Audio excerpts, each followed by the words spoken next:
अस्सलाम वालेकुम। इंसान दे नफस दियां तीन किस्मां ने जिहड़ियां कि अल्लाह ताला ने कुरान विच बयान कीतियां ने। नफ्से अम्मारा, नफ्से लवामा, नफ्से मुतमइन्ना। इन्हां दी इंशाअल्लाह अज वजाहत करनी है थोड़े जे वक्त के अंदर। सारे ध्यान नाल टाइम दिया जे, बहुत शुक्रिया। तो इंसान दे नफस दी पहली किस्म है नफ्से अम्मारा, नफ्से लवामा, नफ्से मुतमइन्ना। तो मारा जिहड़ा कि अल्लाह ताला ने कुरान पाक दे अंदर 13वें सवारे दी पहली आयत च इरशाद फरमाया, वमा उबर्रिउ नफ्सी इन्न नफ्स लअम्मारतुम बिस्सू। ये हज़रत यूसुफ अलैहिस्सलाम दा कौल है, बाज़ कहंदे ने जुलैखा दा कौल है। मतलब ये आ कि नफ्से अम्मारा इंसान नू बुराई ते आमादा करदा है, लेकिन अल्लाह पाक अगर किसी नू बचा लवे तो वह बंदा बच सकदा है। दूसरी किस्म नफ्से लवामा। नफ्से लवामा यह होंदा है कि बंदे कोल कोई गलती हो जाए, बंदे कोल कोई गुनाह हो जाए, बंदे कोल कोई ऐब हो जाए तो बंदे नू पछतावा लग जाता है, बंदे दे अंदरों बंदे नू झिझोड़न लग पैंदा है, ज़मीर बंदे दा मुलामत करदा है। इनू नफ्से लवामा कहंदे ने। ये सूरा अल क़ियामा दे अंदर अल्लाह ताला ने इहदा बयान कीता है, ला उक़सिमु बियौमिल क़ियामा वला उक़सिमु बिन नफ्सिल लवामा। तो नफ्से लवामा यह आ कि बंदे गुनाह तो बाद परेशान हो जाए, नदामत इख्तियार करे, तो ये है बंदे दा नफ्से लवामा। और उस तो बाद तीसरी किस्म है नफ्से मुतमइन्ना, जो कि अल्लाह ताला ने सूरा फजर च बयान किया, या अय्यतुहन नफ्सुल मुतमइन्ना इरजिई इला रब्बिकी राज़ियतम मर्ज़िया। कि नफ्से मुतमइन्ना वो होंदा है कि जिहड़ा नेकियां कर करके अल्लाह ताला नू राज़ी कर चुकिया होंदा है, और फिर उन्होंने इतमान होंदा है, फिर उन्होंने कोई डर खौफ नहीं होंदा। नबी सल्लल्लाहु अलैहि वसल्लम ने फरमाया, मरण दे वेले मौत उन्होंने आसान आंदी है। तो ऐसे बंदे दा नफ्से मुतमइन्ना होंदा है, और उस नफ्से मुतमइन्ना नू फरिश्ते बशारत दे रहे होंदे ने। तो ये असल नफ्स अगर जिंदा बन जाए, उन्होंने अल्लाह ताला जन्नत दे विच दर्जात अता फरमांदा है।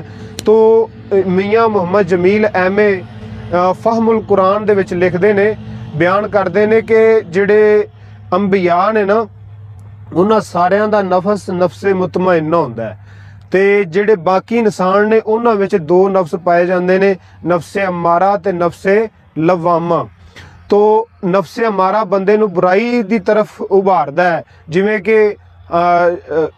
जिवें कि अशरफुल हवाशी तफसीर दे अंदर शाह साहब बयान करते हैं कि पहले पहले बंदे विच बुराई दी मुहब्बत, बुराई दा शौक और इस तरह शुगल मेला, इन्हां चीज़ों की तरफ बंदे दा रुझान होंदा है।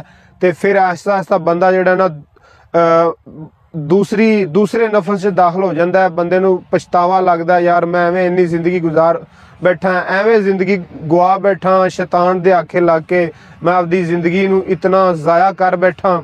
फिर बंदा लवामा दे विच आके अल्लाह कोलों मलामत तौबा करदा है। तो फिर तौबा करन तो बाद फिर अल्लाह ताला दे कोलों माफ़ी मंग के अल्लाह दा बंदा बन जाता है। तो फिर तीसरा स्टेज बंदे दा नफ्से मुतमइन्ना हो जाता है। तो नफ्से मुतमइन्ना ही असल जिहड़ा है ना, वो बंदे नू यानी उन्हें निजात देनी है, ओहो ही जन्नत च बंदे नू लैके जाएगा। तो सारे नबियां दी जिहड़ी तलीम सी, वो बंदियां नू नफ्से मुतमइन्ना दी तरफ लैके आने वाली सी। तो ये है भी थोड़ा जा एक इस हवाले नाल भी मैं थोड़ी जी वजाहत कर देवां। मैं सोच रहा सा कि साडे जिहड़े सियासतदान ने, क्योंकि वोटां दा सिस्टम जिहड़ा है ना वो चल रहा है, लोग इलैक्शन कंपेन कर रहे हैं, तो उहदे विच सियासतदान नवे नवे दावे कर रहे हैं। तो मैं कोई कहंदा है जी भी असी इन्नी बत्ती बना देंगे, इन्नी बिजली बना देंगे, यूनिट इन्ने फ्री कर देंगे, तलीम निज़ाम असी इंज बेहतर कर देंगे, मुल्क नूं असी उत्तां लै जाएंगे, तेल सस्ता कर देंगे, फलां कर देंगे। तो मेरे ख्याल च ये गल आ रही सी कि पता नहीं इन्हां दा नफ्से लवामा वैसे ही मर चुके हैं कि इन्हां नूं कदी ख्याल ही नहीं आया भी असी किन्ने वादे करने आ, किन्नियां गल्लां करने आ। इन्हां नूं कदी दिल विच पछता ही नहीं लग्या भी असी आवाम नाल किन्ना जुल्म करने आ, असी आपदी दौलत इकट्ठी करने आ। तो ये चीज़ जिहड़ी ना मैं महसूस कर रहा सा, अल्लाह करे इन्हां विच नफ्से लवामा मलामत करने वाला नफ्स पैदा हो जाए। क्योंकि जब तक नफ्से लवामा नहीं होएगा, उन्नी देर तक बंदा तौबा नहीं कर सकेगा तो बंदे दे अंदर तौबा के जज्बात या आपकी गलती का इतराफ़ बंदे विच जज्बा नहीं पैदा होगा।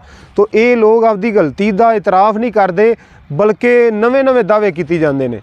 तो साढ़े विच भी कुछ कमज़ोरियां ने, सानू भी अच्छे लोगों को पहचानना चाहिए। तो साढ़े नाल सी मेरे उस्ताद भी ने हाफिज़ बिलाल डोगर साहब, पता ही नहीं सियासत के हवाले नाल। तो अल्लाह ताला सानू इन्हां चीज़ां दे उत्ते गौर करके नफ्से मुतमइन्ना तक पहुँच के ते अल्लाह ताला कोलों ओ कुरब और जन्नत पाण दी तौफीक अता फरमाए। तीन किस्म के नफ्स ने इंसान के अंदर, अल्लाह ताला इन्हां तिन्नां नफ्सां दे विचों जिहड़ा आखिरी नफ्स है उहदे तक सानू पहुँचा देवे।